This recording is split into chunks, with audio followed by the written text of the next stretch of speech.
కొండలాంటి బండలాంటి మొండి హృదయములను మండించు కొండలాంటి బండలాంటి మొండి హృదయములను మండించు పండియున్న పాపులనైనా పండియున్న పాపులనైనా పిలుచుచుండే పరము చేరా పిలుచుచుండే పరము చేరా సిలువ చెంత చేరిన నాడు కలుషములను కడిగివేయు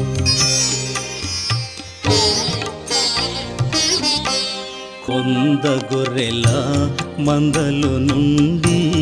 ఒకటి తప్పి ఒంటరియాయే 100 గొర్రెల మందలు